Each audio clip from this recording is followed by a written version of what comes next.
makakatinig, mapagpalang araw po sa atin lahat. So sana wag magpanik ang lahat dahil sa solar eclipse na to. Ito po'y hindi nangangahulugan na gugunaw ng ating mundo.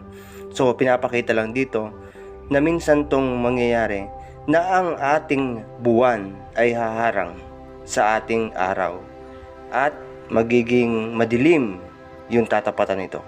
So ito po ay sa lugar ng Amerika, sa States of America. Yan po yung trajectory. Dumaan siya ng Texas. Yan. Yung nakikita nyo pong kulay itim na yan, yan po yung total eclipse or talagang sobrang dilim. Parang gabi. Dadaan ng gabi sa kanila na ganyan. So ilang minuto lang ito mangyayari. At ito'y sinubaybayan ng buong mundo. Yung mga nandito